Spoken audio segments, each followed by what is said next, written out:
فرمایا لیس من امتی، وہ میری امت میں سے نہیں ہے۔ کون؟ آپ یہ ناراضگی کا اظہار فرما رہے ہیں، جو ہمارے بڑوں کا ادب نہیں کرتا، جو ہمارے چھوٹوں سے شفقت نہیں کرتا، جو ہمارے علماء کی قدر نہیں کرتا۔ فرمایا لیس من امتی، وہ میری امت میں سے نہیں ہے۔ آپ اتنے ناراض ہیں اس سے۔ یہاں جو فرمایا ہے کہ بڑے ہمارے بڑوں، کبیرانہ لفظ آئے ہیں، یعنی بڑے بھی ہمارے ہیں، صغیرانہ۔ اللہ کے پاک نبی صلی اللہ علیہ وسلم فرما رہے ہیں یہ چھوٹے بھی میرے ہی ہیں، یہ بھی ہمارے ہیں۔ عالمنا، یہ علماء بھی ہمارے ہیں، تم سب میرے ہو۔ لیکن بڑوں کے لیے چھوٹوں کو فرمایا ان کا ادب کرو، اور بڑوں کو فرمایا چھوٹوں سے شفقت کرو، اور سب مل کر علماء کی قدر کرو جو تمہیں شفقت اور ادب سکھا رہے ہیں، علم سکھا رہے ہیں۔ اب آپ خود سوچیں، اس حدیث پر عمل ہو جائے امت کا تو سارے ماحول میں شفقت اور محبت ہی اور قدر نہیں نظر آئے گی۔ اس حدیث پر اگر ہم عمل کر لیں، بڑوں کے اندر شفقت ہو۔ یہ بات دفعہ شکوہ ہوتا ہے کہ ہمارے چھوٹے ہمارا ادب نہیں کرتے، لیکن یہ بھی سوچنا چاہیے ہم نے شفقت کی ہے، ہمارے ذمہ تو ہم بڑے ہیں، ہمارے ذمہ شفقت ہے، ہم نے کی ہے، اس کے بارے میں بھی آدمی سوچے۔ یہ تو ہوتا ہے کہ ہمارے بڑے جو ہم سے شفقت نہیں کرتے، لیکن چھوٹے یہ سوچیں ہم نے اپنے بڑوں کا ادب کیا ہے، ہمارے ذمہ تو ادب ہے۔ اور پھر سب کو فرمایا علماء کی قدر کرو۔ جب اس پہ عمل ہوگا کسی گھر کے اندر، اس گھر کے اندر محبت اور شفقت ہوگی۔ جب اس پہ عمل کسی محلے کا ہوگا، گاؤں والوں کا ہوگا، اس پورے گاؤں میں محبت اور شفقت اور عظمت ہوگی۔ جب کسی شہر والوں کا اس پہ عمل ہوگا، ملک والوں کا عمل ہوگا، پورے ملک میں شفقت اور محبت ہی نظر آئے گی کہ بڑے شفقت کر رہے ہیں، چھوٹے ادب کر رہے ہیں۔ اور ایسے ماحول میں اگر کوئی باہر سے آئے گا تو وہ بھی ادب اور شفقت اور قدر سیکھ کر جائے گا، ایسے ماحول کو جو دیکھ کر جائے گا۔ تو آپ صلی اللہ علیہ وسلم نے یہ بھی تلقین فرمائی ہے، اصل میں یہ ناراضگی کا اظہار فرما کر امت کو تعلیم دی ہے۔ اور آپ نے یہ بھی فرمایا ہے اکرم العلماء، علماء کا اکرام کرو۔ اکرام میں خدمت بھی آ جاتی ہے، ادب بھی آ جاتا ہے، دوسرے کی یعنی عزت اور قدر یہ بھی آ جاتے ہیں۔ اکرام ایسا لفظ ہے۔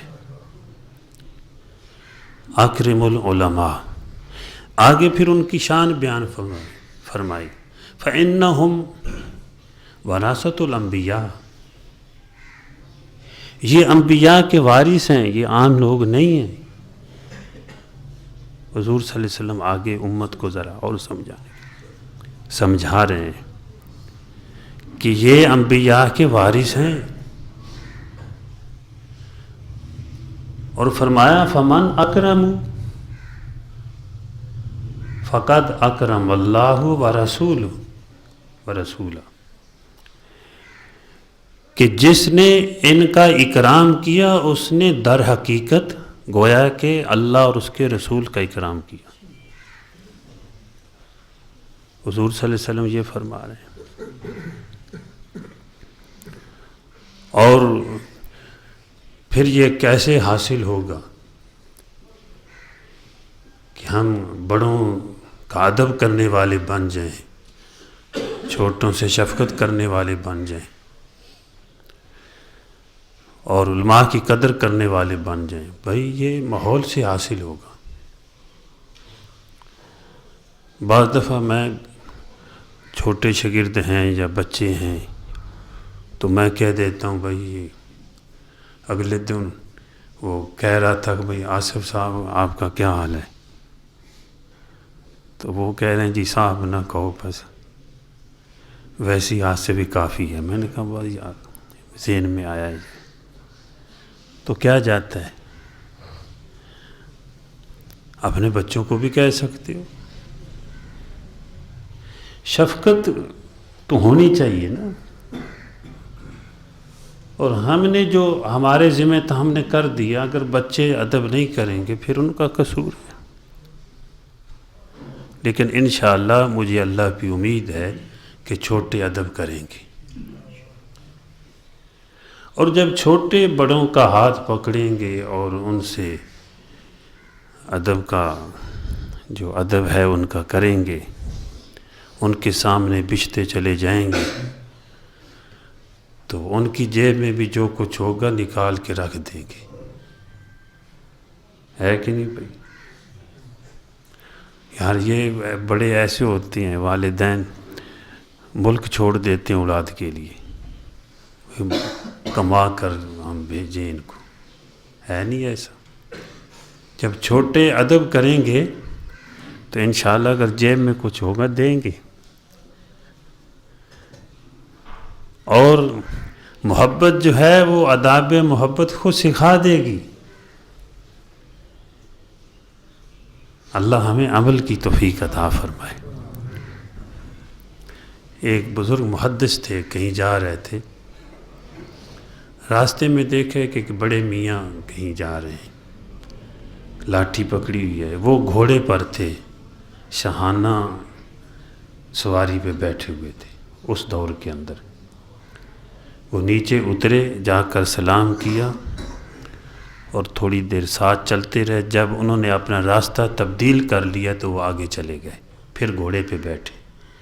جو ساتھ تھا انہوں نے پوچھا حضرت یہ کون ہستی تھی کہ آپ اتنے بڑے محدث عالم اور گھوڑے سے اترے ہیں اور پھر ساتھ ساتھ چلے ہیں، سلام کیا ہے اور پھر رخصت کر کے آپ آئے. انہوں نے کہا کہ میں نے چھوٹے ہوتے ہوئے چھوٹی عمر میں ان کے پاس میں نے قاعدہ پڑھا تھا. یہ نورانی قاعدہ ہوتا ہے نا، جو بنیادی قاعدہ جو میں نے ان کے پاس پڑھا تھا، یہ میرے استاد ہیں. یہ ہے قدر. اور یہ کوئی انوکھی بات نہیں ہے، ہمارے بڑوں نے یہ کر کے دکھایا ہے.